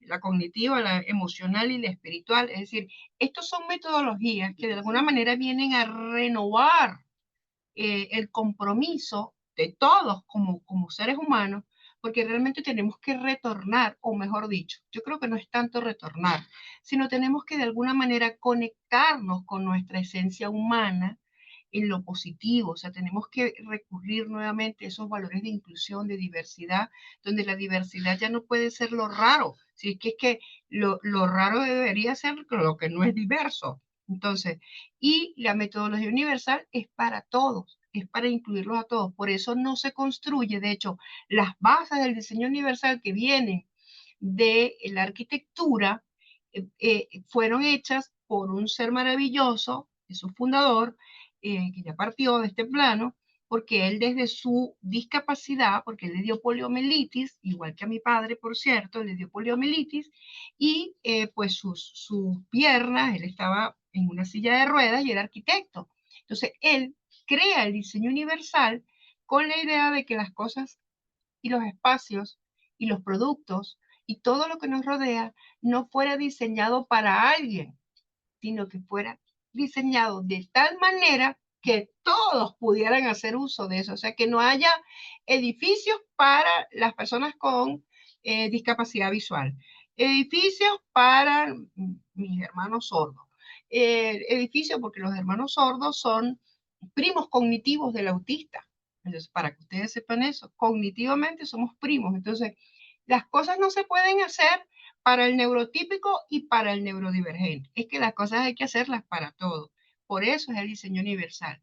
Cuando, cuando creamos diseño universal, la metodología del diseño universal para la educación es hermosísima, porque además de eso, eleva la creatividad del docente. Al principio cuesta un poquito, no les voy a decir mentiras. Al principio cuesta un poquito porque, bueno, tenemos que preparar la clase con diferentes formatos, con diferentes metodologías. Pero después que eso está hecho, que es como que yo digo que la inversión de tiempo inicial, ya después se disfruta. Entonces uno puede volver a disfrutar de la docencia y no este estrés, ¿no? Es que tienes que adaptarte aquí, adaptarte allá y adaptarte aquí porque este es ciego, porque este es sordo, porque este está en silla de ruedas, porque este, no, este es neurotípico. Entonces, eso es desgastante para el docente. O sea, el docente no tiene la capacidad, son 35 almas, 40 almas en un salón. ¿Cómo le piden a una docente que entienda semejante diversidad? Entonces, para eso es el diseño universal. Y lo otro es fundamental regresar un poco a ciertas bases de valores, a ciertos elementos que tienen que ver con el crecimiento y el desarrollo humano. Y es ofrecerle a los jóvenes, a mí me preocupa mucho, mucho, de verdad. eh, Ahora los llaman de cristal, yo les digo galleta, porque a uno le dieron, y miren, yo jamás supe lo que fue un golpe de mi papá o de mi mamá, jamás, de verdad tengo que decirlo, nunca lo supe, pero que sí supe lo que fue la estructura, la disciplina. A pesar de todos los desafíos que yo tenía, tuve muchísima disciplina y estructura en mi vida. Entonces, ¿cómo es posible que estos muchachos, estos jóvenes, eh, por cualquier cosa, a cualquier vicisitud de la vida se parten, se quiebran, porque no tienen capacidad de respuesta, no tienen capacidad de crear soluciones, no analizan, no profundizan, son monosílabos además, y yo creo que, y esto lo converso yo con mis amistades en el resto del mundo, y todos repiten lo mismo. ¿Cómo te fue en el colegio? Bien. ¿Y te mandaron tarea? Sí. ¿Y tal cosa? No. Y si no, bueno, cortan las palabras. Y si no, ya no hablan, porque con emoticones todo lo resuelven, ¿no? Entonces, tenemos que regresar a incentivar esa riqueza espiritual, emocional en los chicos. Sí, la tecnología es maravillosa y yo se los digo, yo soy pro tecnología porque soy una mujer supremamente tecnológica, creo que la tecnología está para servir. Lo que hay que hacer es buen uso de la tecnología y educar a las personas en el uso de la tecnología para que la tecnología nos sirva, no que nosotros le sirvamos a la tecnología. Entonces, los chicos tienen que aprender también a escribir nuevamente. Se les olvida escribir, no saben escribir en un cuaderno. Y está demostrado científicamente que el procesamiento de la toma de decisiones y la creatividad es mucho más potente cuando escribimos, cuando tenemos lápiz y papel en mano, que cuando lo digitalizamos. O sea, cuando escribimos en digital, el cerebro no se esfuerza lo suficiente. Lo más grave es que hay estudios en donde los niños, los chicos, los adolescentes están aprendiendo, el cerebro humano está aprendiendo a no aprender, porque ya no se tiene que esforzar. Entonces, esas son las cosas en las que tenemos que trabajar, reforzar valores, retomar un poco el tema de la espiritualidad, que es muy distinto a religiones. Estoy hablando de la espiritualidad, el crecimiento del ser. Y ofrecerle a los chicos conocer sus sentimientos porque lo siente, rueda de emociones. Oye, yo no, o sea, son ejercicios tontos que se hacen en bachillerato, volvamos a hacerlo en la universidad, hagamos un DOFA, un FODA, y que los chicos se autorreconozcan, planificación, productividad, Eisenhower, o sea, que aprendan a estudiar desde las matrices que nosotros manejamos a nivel universitario. Utilicemos las matrices para crecer. ¿Cómo resolver un problema con una regla de tres? Pero no un problema matemático, un problema de la vida. Utilizar matemáticas para la vida. Entonces, hay que regresar allí. O sea, yo se lo digo porque es un poco implementando un poco la vieja escuela, porque como les dije, yo soy hija y nieta y bisnieta de normalistas, ¿no? En donde yo recuerdo contar las caraotas, bueno, aquí ustedes le dicen frijoles, yo le digo aquí caraotas me hacían, colocaban los frijoles en una tabla de cartón y así aprendí yo a multiplicar. ¿Okay? Entonces, es un poco retomar eso y aprender, que los chicos vuelvan a aprender a pensar, se reentrenen en pensar. Y esos son ejercicios tontitos en mi salón de clase.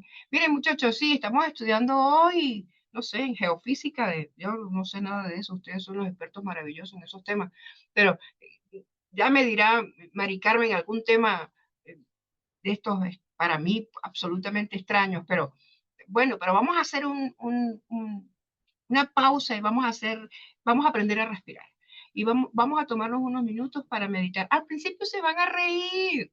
Claro que al principio se van a reír, porque es nuevo. Miren, la risoterapia, la yoga de la risa. Miren, son cosas, el humor. Francisco Mora lo dice. Un estudiante motivado es un estudiante que aprende. Y eso es ciencia, neurociencia. Entonces yo creo que aquí no hay, pero eso le digo, usted no necesita ser astronauta. Usted lo que tiene es que ponerle sentido común y creatividad y hacer de sus clases algo diferente para que su alumno se conecte, tenga confianza con usted y usted pueda hacer el abordaje. Usted se le filtra por ahí y usted va a poder hacer el abordaje. Eso es lo que yo humildemente les digo, no para unos ni para otros, para todos. Y insisto, los docentes deberían tener una sala de docentes donde se hiciera risoterapia, en donde el docente pudiera tener danza y hacer breaks entre clase y clase y el docente pudiera hacer estiramientos y el docente tuviera un lugar donde tener un grupo de apoyo y aquí le decimos mentadas de madre, donde uno puede echar sus mentadas de madre y ese alumno me está volviendo loco y entonces o preguntarle al colega, oye, pero tú lo tuviste en el primer semestre, ¿qué hiciste tú? Ese tipo me está matando. Eso es desahogarse. Entonces yo creo que esto va más allá de preocuparnos por el alumno neurodivergente, es que tenemos que preocuparnos por toda la comunidad universitaria aplicando diseño universal y replanteando nuestras habilidades para la vida. Muchas gracias. Pues ya nada más tengo una preguntita más. Dice, ¿es necesario saber un diagnóstico de manera puntual? Ya respondió que sería lo ideal o hay una generalidad de cosas que podríamos aplicar. Los alumnos no están obligados a compartir sus diagnósticos y a veces llegamos al aula con estudiantes que nos damos cuenta que tienen diferencias, pero no sabemos cómo abordarlo, por lo menos en lo más básico. Evidentemente que lo ideal, por eso les decía que lo ideal es tener contacto con la familia. Pareciera que cuando entran a la universidad, aquí nos pasa mucho, aquí después de los 12 años como que el sistema se les olvida que es como que si el autista o la persona con TDAH dejara de tener la condición después de los 12 años. Por supuesto que cuando llegan al mundo de la universidad es otro planeta, otra galaxia completamente distinta y allí es donde viene el colapso. El diagnóstico debería ser importante y la conexión en la primera etapa con la familia debería ser importante, por supuesto, si la familia es presente, si la familia participa, porque la familia es la que lo conoce, ¿no? Crear esa conexión. De no ser posible, no necesito, si como no están obligados y hay mucho de miedo de decir que tienen una condición por todo lo que eso implica, pues desde la presunción yo puedo establecer una estrategia de trabajo precisamente basada en estas habilidades para la vida y en este diseño universal y en estas metodologías activas. Estas tres metodologías me van a permitir a mí abordar sin meterme en aguas profundas de que si está o no está, porque es para todos. Entonces son dinámicas que van a ayudar al resto del salón y a ese alumno en específico, pues lógicamente le vamos a trabajar con un poquito de mayor sin trabajar específicamente, no es que será TDAH, que será TEA, sea lo que sea, tiene cuatro desafíos funcionales: comunicación, interacción, adaptación al entorno y los temas académicos con las funciones ejecutivas. Entonces, partiendo de esos cuatro desafíos, creo una dinámica de aprendizaje basada en estos elementos que les di y mire, vamos avanzando. Es posible que le vaya tan bien que ese mismo alumno se abra, diga en confianza que tiene esa condición y que quiere ayuda. O ese mismo alumno pide ayuda que quiere un diagnóstico porque se siente en confianza. Me van a disculpar, pero es que estoy viendo a un ser muy especial, lo estoy viendo en pantalla, mi amigo y mi hermano Jesús Muñiz. Gracias por estar aquí, hermano, de México. Tenía que decirlo, me disculpan. Pues muchas gracias, doctora. Tiene muchas felicitaciones y muchos agradecimientos. Entonces, pues se los pasaremos también después, también por Muchas texto. gracias. Y pues muchas gracias a todas las personas que todavía están por aquí. Yo nada más les quiero ya hacer dos anuncios. La plática la estamos grabando. Va a estar, ya pusimos el enlace donde va a estar. Ahí tenemos todas las pláticas que tenemos del programa de educación sin distancias. Entonces ahí va a estar el video. Y también ya está el enlace para registrar su asistencia. Entonces nada más va a estar como 20 minutos más y ya. Entonces para que también de una vez pongan su asistencia si no la han puesto. Y pues doctora, de verdad le quiero agradecer muchísimo su apoyo con esta plática, el tiempo que se tomó en realizar toda la preparación y bueno, este tiempo que nos ha otorgado el día de hoy. De verdad le agradecemos muchísimo y la plática estuvo muy interesante y espero que no sea la última que organicemos juntas.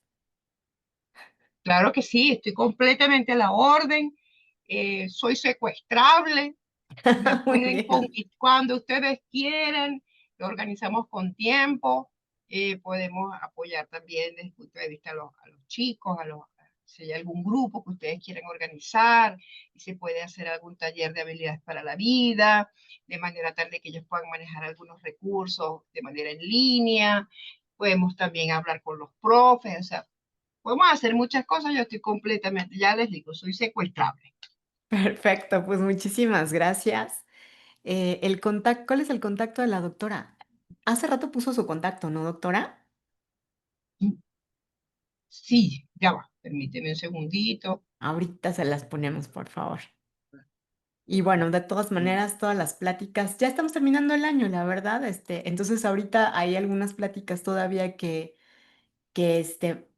todavía vamos a tener. De hecho, hoy estamos teniendo una más, pero bueno, aquí en el chat les estoy poniendo un calendario que tenemos con las pláticas que restan del año. Por ahí una la van a ver rara, pero básicamente porque la estábamos dando de alta hace ratito. Ya, permítame un segundito. Mm.